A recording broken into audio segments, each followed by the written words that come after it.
सुर्खियों में। ये आकाशवाणी है। प्रस्तुत है कार्यक्रम सुर्खियों में। इसके अंतर्गत सुनिए वेव्स शिखर सम्मेलन के चौथे दिन के प्रमुख निष्कर्षों पर चर्चा। इसमें भाग ले रहे हैं AVGC XR फोरम, फिक्की और MCCIA animation and gaming committee के अध्यक्ष आशीष कुलकर्णी और वेंचर पार्टनर राजेश जोशी। कार्यक्रम का संचालन कर रही हैं सोनू सूद।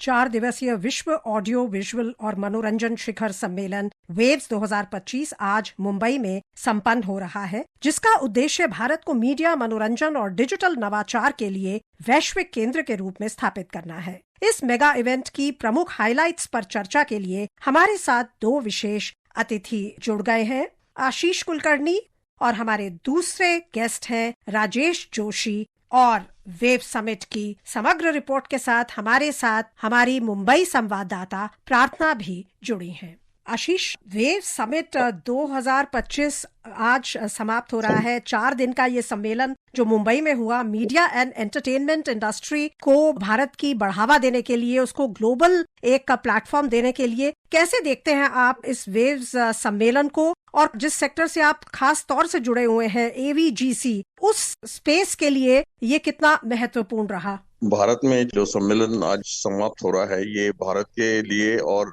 हमारी मीडिया एंड एंटरटेनमेंट इंडस्ट्री के लिए बहुत महत्वपूर्ण है। स्पेसिफिकली देखी जाए तो हमारा जो animation, gaming, visual effects, comics और एक्सटेंडेड रियलिटी वर्टिकल्स है, इसके लिए तो बहुत खास आयोजन था। इसके अंदर में अभी तक हमको इस तरीके की मार्केट्स के लिए कहीं कांस जाना पड़ता था, सिंगापुर जाना पड़ता था या US जाना पड़ता था, लेकिन ये पहले बार ऐसा है कि 90 कंट्रीज से भी ज्यादा लोग यहाँ आए हैं और हम को प्रोडक्शंस कर पा रहे हैं और यहाँ पे B2B मीटिंग्स कर पा रहे हैं। ये भारत में इतने जल्दी ऐसा संभव नहीं होता। तो इसी के चलते हम जो देख रहे हैं कि यहाँ पे जो वेव्स बाजार हुआ है, जिसके अंदर में B2B मीटिंग्स हुई है, तो लास्ट 3 दिन में 3000 से ऊपर मीटिंग्स हुई और वो आज एक्सटेंड किया गया, क्योंकि आज वैसा नहीं था। लेकिन इतना एक्साइटमेंट और इतनी सारी लोगों की रजिस्ट्रेशन हुई है कि उसको आज भी एक्सटेंड करना पड़ा। और आज ऐसा अनुमान है कि करीबन 4000 से ऊपर मीटिंग्स कंप्लीट हो जाएगी। इसमें कई सारे करार हो रहे हैं, को प्रोडक्शन हो रही है, डिस्ट्रीब्यूशन के लिए कॉन्ट्रैक्ट्स हो रहे हैं, और ये हमारे इंडस्ट्री के लिए एक बहुत बड़ा स्टेपिंग स्टोन मैं कह सकता हूँ, जो वेव्स के स्वरूप में हमारे पास आया है। आपको लगता है कि बिजनेस बढ़ाने के साथ साथ, जैसा आप कह रहे हैं कि बहुत लार्ज स्केल पर कोलैबोरेशन हो रही है, को प्रोडक्शन की बातें हो रही हैं, बिजनेस बढ़ाने के साथ साथ जो टेक्नोलॉजिकल कोलैबोरेशन भी इसका एक अंतरंग हिस्सा है?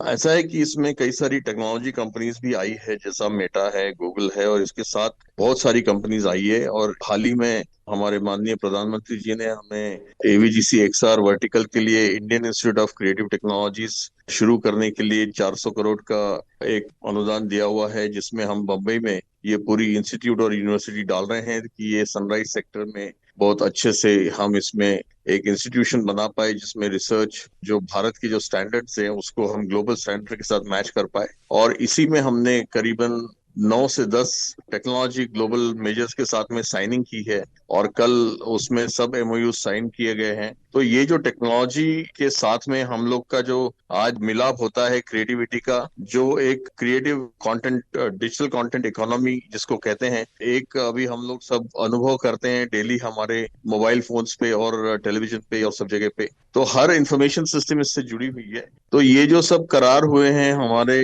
IICT के साथ भी, ये अपने आप में एक बहुत ज्यादा महत्व रखते हैं। और इसमें हम ये चाहते हैं कि हमारी जो टेक्नोलॉजी रहे, हमारी जो एजुकेशन सिस्टम भी रहे, ये सब वर्टिकल्स के लिए ये एकदम लेटेस्ट रहे, और इसके साथ हम उसमें R&D करके भारत में भी मीडिया एंड एंटरटेनमेंट टेक्नोलॉजी का रिसर्च हो और इसमें हम भी कुछ इन्वेंशंस करें, इनोवेशंस करें। तो वो माध्यम से वेव्स ये एक बहुत बड़ा प्लेटफॉर्म साबित होने जा रहा है, जिसके तहत ये जो कंटेंट क्रिएटर्स तो आ रहे हैं, क्रिएटिव लोग भी आ रहे हैं, लेकिन टेक्नोलॉजी कंपनीज भी साथ ही में इधर में आई। राजेश, अगर हम आपके पास आए तो Indian institute of creative technology की जो बात करी आशीष ने, जिसकी अनाउंसमेंट हुई है, अश्विनी वैष्णव जी जो मिनिस्टर हैं इंफॉर्मेशन एंड ब्रॉडकास्टिंग के, उन्होंने इसकी अनाउंसमेंट की, और जो कोलैबोरेशंस हुए हैं इंटरनेशनल कंपनीज के साथ, कहा जा रहा है कि ये आईआईटीज और आईआईएम्स के लेवल के इंस्टीट्यूट्स होंगे। सो आपको लगता है कि जो स्टार्टअप इकोसिस्टम वो बहुत जरूरी हो जाएगा, और जो इन्वेस्टर्स हैं स्टार्टअप इकोसिस्टम्स में, उनका रोल बहुत इंपॉर्टेंट हो जाएगा, क्योंकि बात हो रही है जो नेक्स्ट जनरेशन है ऑफ कंटेंट क्रिएटर्स और entrepreneurs media and entertainment sector में, उनको एम्पावर करने की। हर स्टार्टअप को अपनी पहचान बनाना, उसको मौका देना, उसको साथ ले चलना और संसाधन की जरूरत रहती है। वेव एक्स जो वेव एक्सीलरेटर प्लेटफॉर्म है वेव्स में, आपने वो सब स्टार्टअप्स को दिया है, उनको पहचान बनाने का मौका, उनको साथ लेके जाने का मौका और संसाधन। हम जैसे इन्वेस्टर्स कोई भी इंडस्ट्री में जब इन्वेस्ट करते हैं तब देखते हैं क्या वो इंडस्ट्री कोई ट्रांसफॉर्मेशन, कुछ चेंज के दौर से जा रही है या इसमें कुछ इनोवेशन हो सकता है वो इंडस्ट्री में। ये दोनों ही मापदंड जो हम देखते हैं कोई इन्वेस्टमेंट करने, कोई इंडस्ट्री में या उस इंडस्ट्री के स्टार्टअप में। इंडिया, भारत के स्टार्टअप्स आज वही मुकाम पे हैं। इंडस्ट्री कोई चेंज के थ्रू जा रही है, कुछ ट्रांसफॉर्मेशन जा रहा है। वेव्स के समिट में अडोबी के सीईओ ने बोला था कि नेक्स्ट यूनिकॉर्न एक ऐप नहीं होगा, एक कंपनी नहीं होगी, बट एक इंसान होगा, एक क्रिएटर होगा। So even creator economy, creative economy के स्टार्टअप्स जो हैं या कोई एंटरप्रेन्योर्स हैं, they have the potential. And हम इस फोरम में इसके लिए आए हैं, ये देखने क्या कोई टेक्नोलॉजी है, कोई इनोवेटर है या कोई क्रिएटर है और वो आगे क्या कर रहे हैं। सो हम 70+ कंपनियों से 60+ इंडिविजुअल्स, 70++60+, 130 लोगों से हमारी बातचीत चल रही है। And we are very excited. हम शायद 10 to 20 कंपनीज क्रिएटर्स में इन्वेस्टमेंट की डिस्कशंस चल रहे हैं। एंड ये जो इन्वेस्टमेंट होगा वो सिर्फ इंडस्ट्री को चेंज नहीं करेगा, but it will also change how the world is looking to the industry. जैसे आशीष जी ने बोला, पहले हम बाहर जाते थे हार्डवेयर, सॉफ्टवेयर, कंटेंट के लिए। अब hardware, software, content for the media and entertainment industry globally India में बनेगी। तो हमारे इन्वेस्टर्स के लिए तो ये बहुत ही एक्साइटिंग टाइम है। और इंडिया में बनेगा, और इंडिया के विद इन भी कह सकते हैं कि डेमोक्रेटाइज हो रही है क्रिएटिविटी। टियर 2, टियर 3 सिटीज से भी उभर रहे हैं कंटेंट क्रिएटर्स। बिल्कुल। हम वार्म अप वेंचर्स जो हमारा फंड है वो एक्चुअली सेक्टर एग्नोस्टिक फंड है, और हम टियर 2 और टियर 3 एंटरप्रेन्योर्स पे इन्वेस्ट ज्यादा करते हैं, क्योंकि हम भी टियर 2 और टियर 3 सिटीज से हैं। अदर थिंग इज कंटेंट जो डेमोक्रेटाइज हो गया है, लोगों के हाथों में मोबाइल फोन हो गया है। मैं वेव समिट में एक I met a young girl से मिला जो उत्तराखंड के फार्मिंग बैकग्राउंड से थी और अपनी माँ को मुंबई घुमाने लाई। And she is a very well known content creator. Obviously I don't want to bias, नाम नहीं बोला चाहता, बट वो फार्मिंग से लेके अपनी उत्तराखंड में वो जो डेली एक्टिविटी करती है उसके she has more than 2 million followers. तो ऐसे काफी लोग मिले। जैसे मैंने आपको पहले भी कहा कि हम सिर्फ स्टार्टअप्स में इन्वेस्ट कर रहे हैं, कंपनीज में इन्वेस्ट नहीं कर रहे हैं। हम ये भी सोच रहे हैं कि कैसे हम एक इंडिविजुअल पे इन्वेस्ट कर सकते हैं और वो कितना बड़ा ब्रांड बन सकता है। Specifically the growth tier 2, tier 3 से बहुत हो रही है। आशीष, ऑरेंज इकोनॉमी का जो ग्रोथ है उसकी तरफ बहुत ही उत्साह जताया है प्रधानमंत्री ने। इसे ऑरेंज इकोनॉमी कहा गया है, और क्रॉस कल्चरल एक्सचेंजेस हुए हैं। 90 देशों से यहाँ पर प्रतिनिधि आए, एक दूसरे से नॉलेज शेयरिंग हुई और डाइवर्स क्रिएटिव आउटलेट्स की बात हुई है। आपको लगता है कि जो को प्रोडक्शन है और को डिस्ट्रीब्यूशन, जो कोलैबोरेशन के मॉडल्स हैं, उसमें इंडिया अगर ग्लोबल साउथ के लिए तो एक लीडर उभर ही सकता है, पूरे विश्व में भी इस मीडिया एंटरटेनमेंट इंडस्ट्री में भी लीडर के रूप में उभर सकता है? हाँ बिल्कुल, क्योंकि अभी हमारा जो पूरा मार्केट शेयर है media and entertainment global economy में वो 2% है। लेकिन हमारे जो कंटेंट क्रिएशन में जो आते हैं, जो हम टोटल नंबर ऑफ फिल्म्स बनाते हैं, वहाँ पे हम सबसे अधिक फिल्म बनाता है भारत, अमेरिका और नाइजीरिया। ये 3 कंट्रीज है जो 1000, 1200, 1500 फिल्म हर साल बनाती है। तो इसमें कंटेंट क्रिएशन में तो हम सबसे आगे हैं ही, लेकिन हमको अभी ग्लोबल डिस्ट्रीब्यूशन और ग्लोबल एक्सेप्टेंस के, ऑडियंस के एक्सेप्टेंस की जरूरत है, जिसमें वेव्स का एक बहुत बड़ा सौभाग्य हमें प्राप्त हो रहा है। और जो भारत ने 16 देशों के साथ में को प्रोडक्शन ट्रीटी साइन की है, और अभी भारत ने एक को प्रोडक्शन फंड भी फॉर्म किया है, जिसके तहत हम बाकी देशों के साथ में मिलकर भी को प्रोडक्शंस कर पाएंगे। और इसके लिए ये बहुत बड़ा एक प्लेटफॉर्म साबित होने जा रहा है, क्योंकि यहाँ पे हमने सभी लोगों से किए, और कई सारे देश ऐसे हैं जिनके साथ को प्रोडक्शन ट्रीटी अभी नहीं है, लेकिन उन्होंने इच्छा जताई है कि हम भारत के साथ को प्रोडक्शन ट्रीटी साइन करना चाहते हैं। मैं ये कहूंगा कि आने वाले 1-1.5 साल में ये 16 देशों के साथ जो कोऑपरेशन ट्रीटी है, ये करीबन 40-50 देशों के साथ में भी भारत की हो सकती है। और आने वाले 5 से 7 साल में अगर हम 2% से करीबन 12 से 15% तक पहुंच पाए world global media and entertainment content creation और मार्केट वैल्यूएशन में, तो वो एक बहुत बड़ी स्टेप होगी। और अभी जो नेशनल एजुकेशन पॉलिसी आई है, जिसके तहत अभी 6वीं कक्षा से हम creative arts, performing arts, design और स्पोर्ट्स ले सकते हैं, तो इसमें रुचि लोगों की और बढ़ेगी। इनफैक्ट आपने स्केलेबिलिटी की बात करी, तो भारत के पास एक बहुत बड़ा जो स्ट्रेंथ एक और है, स्टोरी टेलिंग के अलावा जो उनकी लेगेसी है, एक फोक कल्चर है, और उसके साथ ही साथ एक बहुत बड़ा कंज्यूमर मार्केट भी है। So it's a cross cultural exchange you would say. बिल्कुल बिल्कुल, क्योंकि भारत में अभी जो कंजप्शन पैटर्न है बहुत तगड़ा है। भारत में फिलहाल 600 मिलियन एक्टिव स्मार्टफोन यूजर्स है। दिसंबर 2026 तक के 900 मिलियन एक्टिव स्मार्टफोन यूजर्स होंगे, तो वो अपने आप में एक सबसे बड़ी स्ट्रेंथ है।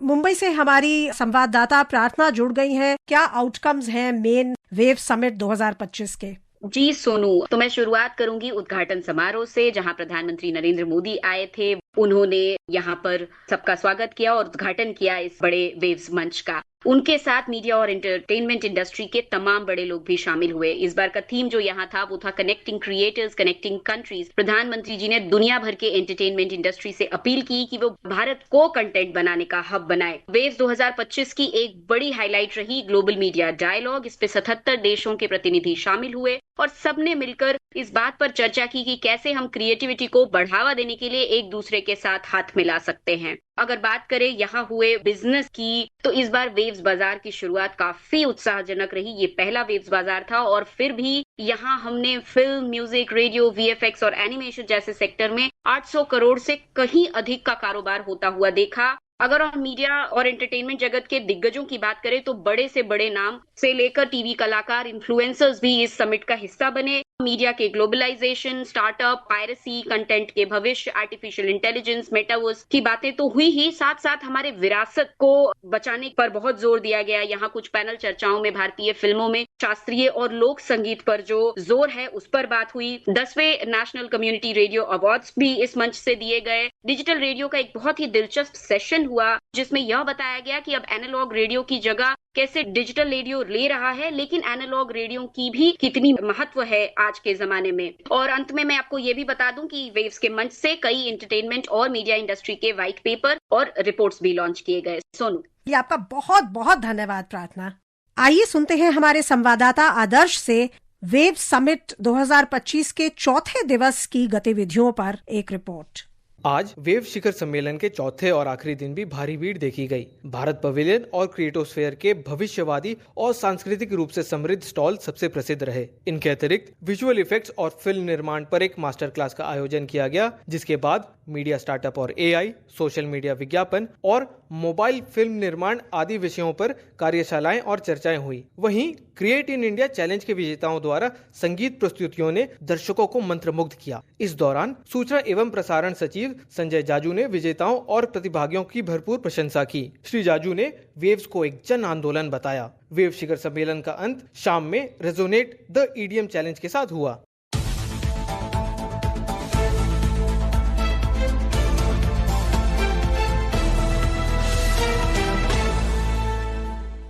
बहुत बहुत धन्यवाद आपका आशीष, राजेश, शामिल होने के लिए। और वेव समिट 2025 में जो हमने उपलब्धियां हासिल की और मीडिया एंड एंटरटेनमेंट इंडस्ट्री के लिए आगे की जो संभावनाएं खुली हैं, उन पर प्रकाश डालने के लिए बहुत बहुत धन्यवाद। अभी आप सुन रहे थे वेव्स शिखर सम्मेलन के चौथे दिन के प्रमुख निष्कर्षों पर चर्चा। इसमें भाग ले रहे थे AVGC XR फोरम फिक्की और MCCIA animation and gaming committee के अध्यक्ष आशीष कुलकर्णी और वेंचर पार्टनर राजेश जोशी। कार्यक्रम का संचालन कर रही थीं सोनू सूद।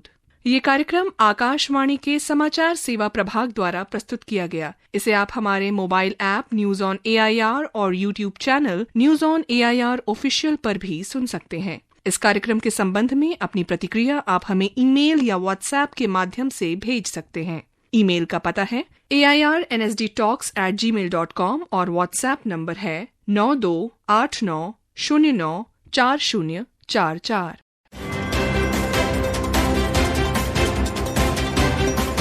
सुर्खियों में